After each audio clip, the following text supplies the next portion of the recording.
तो my hero academia का season 7 अभी आने ही वाला है और उसके बारे में कुछ ज़्यादा बात नहीं करने वाला क्योंकि मैंने अभी तक उसे देखा भी नहीं और ना ही मैंने माय हीरो एकेडमिया का मांगा पढ़ा है। लेकिन मैं बात करने वाला हूँ top 10 strongest character in my hero academia season 6 तक के। तो इसमें मैं टॉप 10 स्ट्रॉन्गेस्ट कैरेक्टर के बारे में बात करूँगा माय हीरो एकेडमिया के जो सीज़न 6 तक आए थे। और मुझे भी बहुत सारे कैरेक्टर पसंद है लेकिन मुझे माय हीरो एकेडमी का मेन कैरेक्टर उतना पसंद नहीं क्योंकि वो अभी तक वन फॉर ऑल को ज़्यादा यूज़ ही नहीं कर पाया। और इस वीडियो को एंड तक ज़रूर देखना अगर तुम एक माय हीरो एकेडमी वाला फ़ैन हो।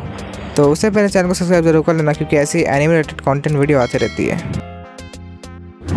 नंबर 10 पे मैंने रखा है कात्सुकी बाकुगो, मतलब अपना काचान, वही अपना माय हीरो एकेडमिया का मेन कैरेक्टर का मेन दोस्त। ये ठीक ही रहेगा नाम।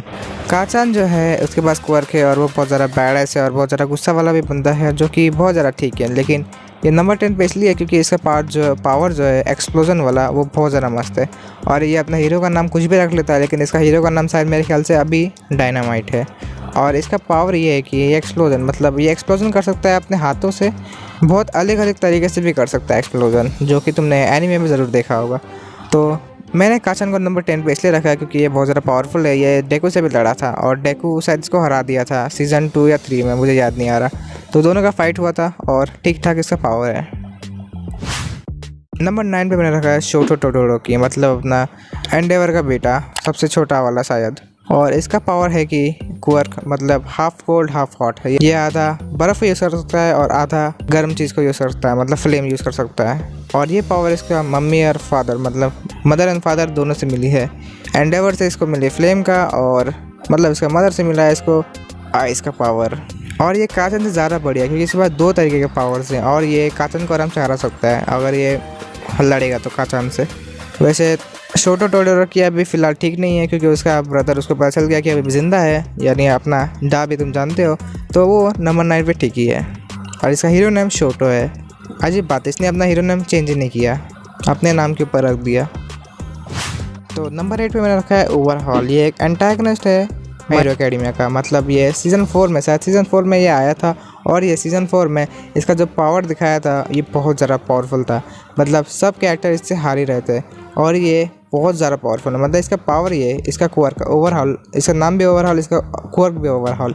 ऐसा क्वर्क है कि ये किसी भी चीज़ को कुछ भी बना सकता है ये, वो अपने हाथों से। बस इसका प्रॉब्लम ये है कि उसको अपना हाथ यूज़ करना पड़ता है, अगर इसके पास हाथ नहीं रहेगा तो वो नहीं यूज़ कर पाता। लेकिन ये सीज़न 4 में बहुत अच्छा टक्कर दे रहा था सब कैरेक्टर को, लेकिन लास्ट में अपना मेन कैरेक्टर से हार के, क्योंकि मेन कैरेक्टर के पास वो लड़की वाला पावर था, वो लड़की का नाम मैं भूल गया, वो पावर से ये हरा देता है उसको। तो ये बहुत ज़्यादा पावरफुल कैरेक्टर है। अब पता नहीं इसके साथ क्या हुआ है, मुझे याद नहीं आ रहा।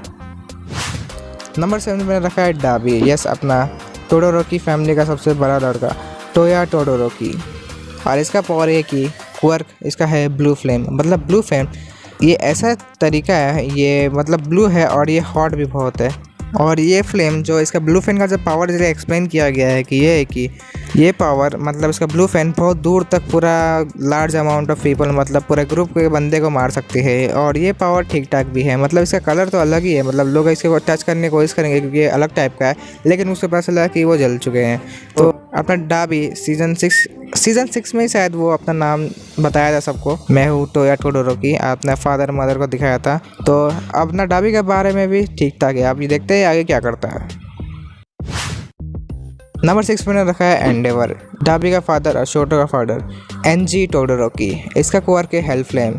इसका पावर ये है कि हेल फ्लेम ये एक ऐसा तरीका है, मतलब ऐसा पावर है कि ये अपने विल के ऊपर उसको कंट्रोल कर पाता है और मैनिपुलेट कर पाता है, जो कि ये अपना ऑल माइट को हराना चाहता था जब ऑल माइट बहुत ज़्यादा पावरफुल था। लेकिन जब ऑल माइट बीमार हो गया, मतलब पावरलेस हो गया, तब ये ऑल माइट को हरा पाया। जब ऑल माइट पावर में था तब नहीं हरा पाया। तो मतलब ये सेकंड हीरो हमेशा सेकंड ही था, लेकिन अभी फर्स्ट है। तो एंडेवर भी ठीक ठाक पावरफुल है, अभी वो अपना बेटे का सदमा में जी रहा है और हॉस्पिटल में शायद बंद है। तो देखते हैं सीज़न 7 में ये करता क्या है।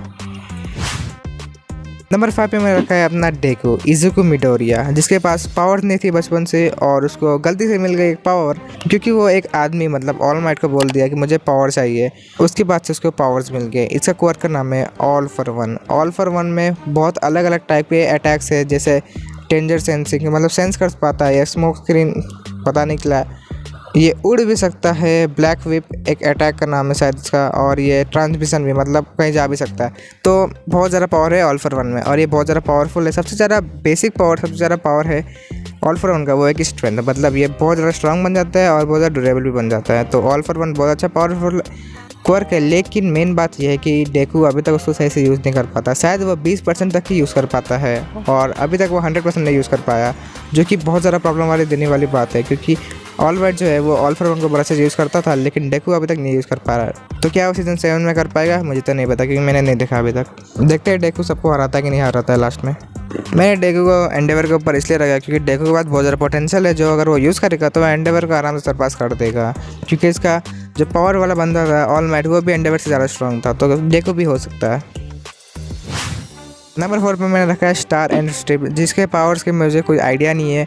इसका क्वर्क का नाम है न्यू ऑर्डर, और बोलता है कि ये अपने क्वर्क के हिसाब से मतलब किसी को मैनिपुलेट कर पाती है, ऑब्जेक्ट या पीपल को और इन्वायरमेंट को भी। जो उसके नाम से मतलब मुझे समझ नहीं आया इसका क्या पावर है, पर मैंने इसको अभी तक देखा नहीं, क्योंकि ये सीज़न 6 के लास्ट में आई थी, जो यूएस की ऑल माइट है और ये फीमेल कैरेक्टर है। तो इसका नाम है कैथलीन बेट। अभी मैंने इसका पावर देखा ही नहीं, तो मैं क्या बोलूँ, इसलिए मैं इसको नंबर 4 पर रख दिया, क्योंकि ये बहुत ज़्यादा स्ट्रॉन्ग दिख रही है ऑल माइट की तरह। और जब मैं सीज़न 7 में इसको देखूँगा, पावर शायद ये ऊपर जा सकती है या फिर नीचे जा सकती है, कुछ नहीं पता। ऑल फॉर वन प्राइम वाला, वही ऑल फॉर वन जो किसी का भी क्वर्क आराम से चुरा सकता है। और मेन बात यह है कि एक ऐसा एंटेगनिस्ट सीज़न 3 में अपना ऑल माइट से जो फाइट ले रहा था, वो सबसे बेस्ट फाइट है अभी भी माय हीरो एकेडमिया का। और ये कैरेक्टर का जो बैकग्राउंड म्यूजिक मतलब ओएसटी था, वो भी बहुत ज़्यादा कड़क था। इसका नाम भी हमें नहीं पता, क्योंकि ये एक शिगारागाकी है, मतलब इसका टाइटल पता है हमें, लेकिन इसका नाम हमको नहीं पता। ऑल फॉर वन का जो पावर है वो बहुत ज़्यादा मस्त है। तो ऑल फॉर वन का क्वर्क और पावर उससे बहुत ज़्यादा एक्सट्रीमली पावरफुल बनाता है।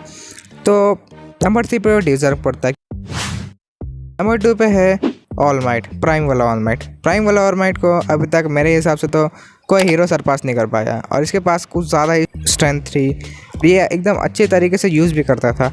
अपना ऑल माइट का नाम है यागी तोशिनोरी, और ये कैरेक्टर मुझे बहुत ज़्यादा पसंद है। स्टार्टिंग से लेकर एंड तक मुझे बहुत ज़्यादा पसंद आया। अभी बेचारा क्विकलेस है और बहुत ज़्यादा बीमार है, लेकिन अभी भी मुझे वो बहुत ज़्यादा पसंद है। ऑल माइट एक ऐसा हीरो है जिसको अभी तक कोई सरपास नहीं कर पाया। अपना डेकू कर सकता है, लेकिन वो नहीं कर पाया अभी तक। तो प्राइम वाला ऑल माइट सबसे ज़्यादा स्ट्रॉन्गेस्ट हीरो था। लेकिन एक ऐसा कैरेक्टर अभी भी है माय हीरो एकेडमिया में जो सबको सरपास कर चुका है, पर वो हीरो नहीं है। नंबर 1 पे है टोमोरा शिगारागाकी। इसका क्वर्क डीके, मतलब ये बहुत पावरफुल, मतलब कुछ ज़्यादा ही ओवर पावर्ड इसका क्वर्क है। किसी को भी चीज़ को डीके में बना सकता है, जो इसको मतलब किसी को छूना ही पड़ेगा इसको बस करने के लिए, और किसी को छू लिया तो गया काम से। वो टोमोरा का क्वर्क ऐसा क्वर्क है, मतलब जो मिलियन में से एक बंदे को मिलता है, ऐसा क्वर्क जो किसी को भी कुछ भी बना सकता है। टोमोरा शिगारागाकी का नाम तो ये रियल नहीं है, उसका रियल नाम था टेंको शिमोरा, जो कि हमें बताया गया था बाद में। अभी सीज़न 6 में जो बहुत ज़्यादा पावरफुल बन चुका है, क्योंकि इसमें ऑल फॉर वन का पावर भी आ गया है। अब ऑल फॉर वन का पावर आ गया तो ये किसी का भी एबिलिटी छीन सकता है। तो प्लस इसके पास डीके भी है, तो ये सबसे ज़्यादा पावरफुल कैरेक्टर है माय हीरो एकेडमिया में। और कौन हीरो इसको हरा पाएगा? अपने डेकू इसको हरा पाएगा? मुझे तो नहीं पता। डेकू फिलहाल अभी अपना पावर ही नहीं यूज़ कर पाता, तो वो कैसे हराएगा टोमोरा शिगारागाकी को? तो फिलहाल अपना मेन एंटागनिस्ट सबसे ज़्यादा स्ट्रॉन्गेस्ट कैरेक्टर है माय हीरो एकेडमिया में। तो इस वीडियो में बस इतना ही था। चैनल को सब्सक्राइब जरूर कर लेना, क्योंकि ऐसी एनिमे रिलेटेड कंटेंट वीडियो आती रहती है। तुम्हारा फेवरेट कैरेक्टर कौन सा है, तुम कमेंट में बता सकते हो। अगर तुमने मांगा पढ़ी है तो तुम मुझे सजेशन कर सकते हो, क्योंकि मांगा में शायद सब कुछ चेंज हो गया होगा, और इसका सीज़न 7 भी आ ही रहा है, तो देखते हैं क्या होता है।